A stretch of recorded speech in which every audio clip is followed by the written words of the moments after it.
Is President Trump still America first when it comes to H-1B visas? The short answer is yes, my friends, but the longer answer is what we're going to talk about here. After all of the hubbub, the hullabaloo, the controversy, after the interview he did with Laura Ingraham, I'm going to make sense of it all for you. First of all, President Trump is a realist and is, as he has pointed out many times, including in this interview, the guy who better understands the America First movement more than anyone else, considering that he is the founder and leader of it. But I understand why there was a little bit of concern after this particular answer on Laura Ingram's show about H-1B visas. I want to explain what is real about this, or what is concerning about H-1B visas, and what Trump is saying about H-1B visas. I'm going to do a little bit of, yes, Trump translation on this one for you. Republicans have to talk about it, Laura. And does that mean the H-1B visa thing will not be a big priority for your administration? Because if you want to raise wages for American workers, you can't flood the country with tens of thousands or hundreds of thousands of foreign workers. You also do have to bring in talent. When we have plenty of talented people here. No, you don't. We don't have talented people here? No, you don't have. You don't have certain talents, and people have to learn. You can't take people off an unemployment line and say, I'm going to put you into a factory where we're going to make missiles, or I'm going to put How did we ever do it before? Well, I'll give you an example. In Georgia, they raided because they wanted illegal immigrants out. They had people from South Korea that made batteries all their lives. You know, making batteries are very complicated. It's not an easy thing and very dangerous. A lot of explosions, a lot of problems. They had like 500 or 600 people, early stages, to make batteries and to teach people how to do it. Well, they wanted them to get out of the country. You're going to need that, Laura. I mean, I know you and I disagree on this. You can't just say a country's coming in, going to invest $10 billion to build a plant, and going to take people off an unemployment line who haven't worked in 5 years, and they're going to start making missiles. It doesn't work that way. So here's the thing. There are cases where President Trump is, and this is what he's referring to, where he is correct on this one. There are areas where we actually don't have the capability here at home to immediately employ only Americans to do certain jobs. An example of this is TSMC, Taiwan Semiconductor Manufacturing Company. They have set up, now, I just was over in Taiwan, so this is top of mind for me. They have an absolute critical role to play in the global technology ecosystem because they make 50% of all semiconductors, microchips, same thing, but 90% of the top end, the high end, the stuff you need for your smartphones, the stuff you need for top military applications, and F-35 plane targeting systems, or whatever, the most high-end supercomputers, AI stuff, the high-end chips, they are the ones that make them. They are the ones that are able to do so. And it is an incredibly complicated and intricate process, not just from the machinery perspective, but also from the people involved in operating those machines. This is why TSMC has set up a large, they call them a fab, a fabrication facility in Arizona, and is going to be building that out more. But it is not possible anywhere in America right now for us to replicate what TSMC is doing in Taiwan. So, and nor would we be able to operate what they're doing in Arizona on our own. So this is something where you do actually need to have very specialized workers in this area who are doing the stuff that we're talking about here. And by the way, this is also where Secretary of the Treasury Scott Bessent stepped in to say, yeah, look, this is what Trump actually meant here. 30 years, we have offshored precision manufacturing jobs. And the president's point here is, we can't snap our fingers and say, you're going to learn how to build ships overnight. We want to bring semiconductor industry back to the U.S. There are going to be big facilities in Arizona. So I think the president's vision here is to bring in overseas workers where these jobs went. Who have skills. Who have the skills, 3, 5, 7 years to train the U.S. workers. Then they can go home. The U.S. workers fully take over. So do you understand the concern that people have? Hey, an American could have that job. Why you give it to a guy from India But an American can't have that job. So because, it's specific skills. Because we haven't built ships in the U.S. for years. We haven't built semiconductors. So this idea of overseas partners coming in, teaching American workers, then returning home, that's a home run. Okay, exactly right. There are going to be some places where we have to do a training up, if you will, of that workforce to get them the capability to be able to do it here at home. Now, that's one part of this.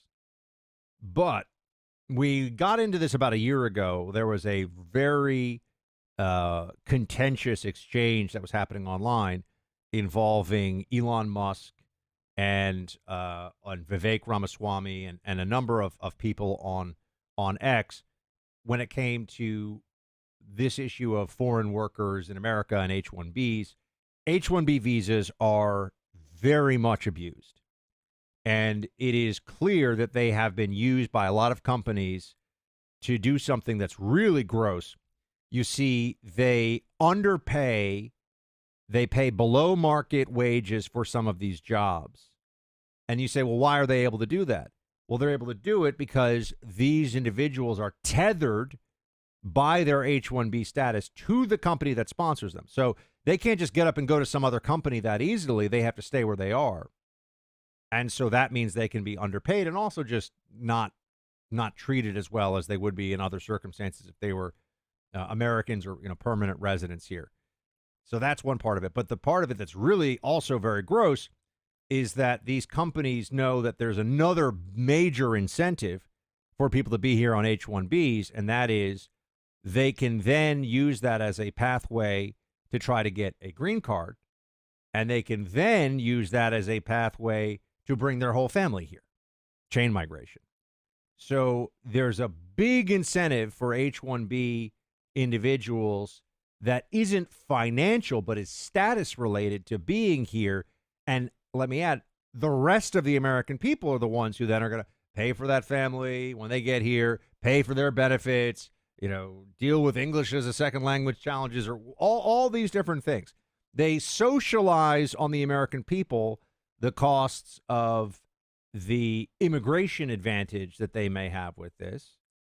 And keep in mind, these aren't necessarily highly skilled individuals at all. There are people here on H-1Bs for very menial jobs, which is it's a complete abuse, a total abuse of the system that has been going on. And this is why there was such a pushback initially against what Trump said. Trump is right. There are areas where we do need the H-1B visas that are currently here, or highly specialized individuals who are here, but it's a very small component of the overall situation. It's a very small slice of the overall pie, and the whole pie is supposed to be that. So that's why it's even worse. It should be only special. H-1B should only be people doing jobs that we could not fill with Americans to do. And I would venture, as just a guess, less than 10% and maybe even less than 5% of the H-1B visas that are here are individuals that would really be hard to find someone else in America to do that same job at that same level. Might even be less than 1%, but it's definitely less than 10%. It is a very small percentage of the overall program. So this is why the program's a scam. It's a scam. And it should not be allowed to continue the way that it has been going on. Our sponsor here is Hillsdale College. America didn't just happen, okay? The colonists didn't just wake up one day in 1776 and declare independence from the British. It's 150 years that made the American Revolution possible. And there's so much confusion out there about this history. That's why Hillsdale College has a mini-series on colonial America that you need to check out. Brush up on this history. Be fascinating and really good for you and your family and your kids. And Hillsdale's doing amazing work with this stuff. Hillsdale College offers these mini-series completely free and easy to access. Plus, it offers more than 40 other free online courses at Hillsdale, including a course on C.S. Lewis, stories in the book of Genesis, the rise and fall of the Roman Republic. You can go even deeper on the American founding of the Constitution, all for free. Go to hillsdale.edu/buck to enroll. There's no cost. It's easy to get started. That's hillsdale.edu/buck to enroll for free today. And please do check it out. It is really cool. Okay, so back to this big discussion about H-1B and the visa situation and what's going on here. Look, Trump knows what he's talking about, and this is the guy who's done more to secure our border and to deal with the problems of immigration than anybody else that we have seen in our lifetime. That all said, there are still a lot of conversations that need to be had in America, and not just about H-1B visas, I might add. It's actually more than just the H-1B visa issue. Here is Secretary of Homeland Security Noem on the H-1B. Now, we're going to keep using our visa programs. We're just going to make sure that they have integrity, that we're actually doing the vetting of the individuals who come into this country, that they want to be here for the right reasons, that they're not supporters of terrorists and organizations that hate America. And that's what I think is so remarkable is under the Trump administration, we've sped up our process and added integrity to the visa programs, to green cards, to all of that. But also more people are becoming naturalized under this administration than ever before. More people are becoming citizens because we're not just streamlining and building some processes back into our immigration policies. We're also making sure that these individuals that are coming into our country and get that privilege, that they actually are here for the right reasons. The Biden administration let thousands of terrorists into this country. They opened the southern border. They abused our asylum programs, abused our protected programs and visa programs, and we fixed all of it. Okay, let's get into this now. Got to make sure we're doing the vetting, make sure they're here for the right reasons. Okay, not terrorists. Yeah, that's all good. Sped up our process, added integrity to the visa program to green card, she says. More people are becoming citizens because we're not just streamlining and building some processes back into immigration. We're making sure these individuals are coming into our country for the right reasons. Okay. We should probably take a real pause on migration into America, or certainly a dramatic decline of legal. I'm talking legal now, migration into America for a while. This is one of these things where people get uncomfortable. Oh, well, what are you saying? I'm saying exactly what I'm saying, which is that to have a cohesive country, a nation where people are bound to each other by ties of kinship, by ideals, by the basis, the foundational elements of a polity and of a society, we can't just be importing generally the third world into America, millions and millions a year, and see what happens. We're going to start to dissolve as a society if this continues on, and we need to really have that conversation. Now that the illegal immigration issue has gotten the attention that it needs, we need to be having a conversation about the legal immigration that has been happening here. We actually very much need to take a step back and allow this American experiment to have a little breathing room. This is what's always happened in the past. Historically, what I'm saying has been the American norm. There is an opening in immigration for a while. We're taking a whole lot of immigrants. Great. Become part of the American experiment, obeying our laws. And then we take a pause. For one reason or another, there's a pause. And then you allow assimilation to occur. And you also allow the dominant ethos in America to be infused into the new arrivals.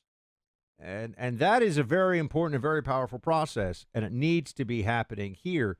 We have changed the character and the people of America in the last 70 years, or no, 65, so 60 years, sorry, last 60 years, and certainly even in the last 30 years, last 20 years, more rapidly than at any time in history, bigger even than the days of Ellis Island and all that. And we have a massive welfare state that we're trying to fund with all this too, which is a big problem.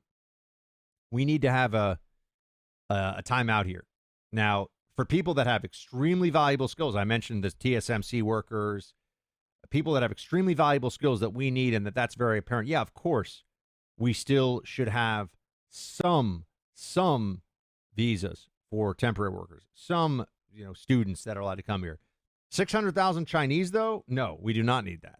And we need to start thinking very seriously about the strategic impact on our country of educating our biggest adversary and allowing them not only to spy on this country, because that happens a lot on campuses. That's happening, okay? There are Chinese spies posing as students. That's real. And also to take back American know-how and ingenuity to their country to compete with us. That's another big problem, another big challenge that we need to address. So, yeah, I think we should be willing to have the conversation about taking a step back and having a dramatic reduction for, I would say, for the next decade at least, in legal immigration into this country. And also that would allow us to much more clearly deal with the illegal immigration problem. Because remember, we had a lot of people come in illegally. Trump has secured the border, but the illegals are still here. And who knows what the number is? 20 million, 30 million, who knows? So that's another part of this process must be dealt with. Our sponsors, Preborn. Preborn is saving lives every day, the lives of tiny unborn babies in the womb.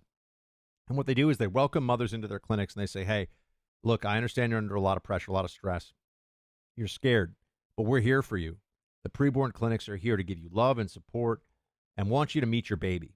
Let's have that introduction, so to speak, happen. And that happens with an ultrasound. The free ultrasound experience that Preborn gives to moms who come into their clinics make the choice for life so much easier and just the percentage so much higher. $28 provides a free ultrasound to women like women who are walking into these clinics day in and day out. Pick up your phone, dial pound 250 and say the keyword baby.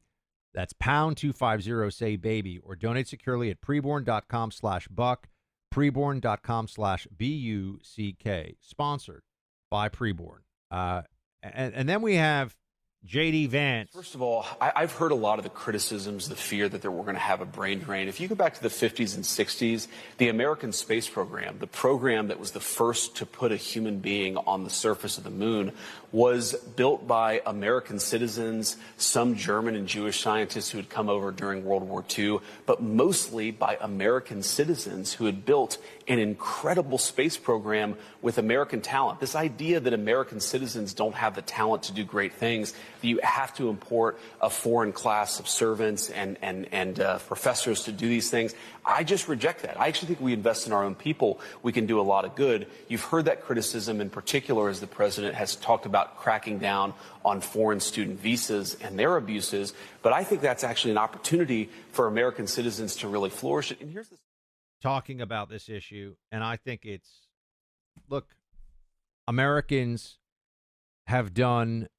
incredible things in our history. Americans are the talent that we need to do the great things of the future.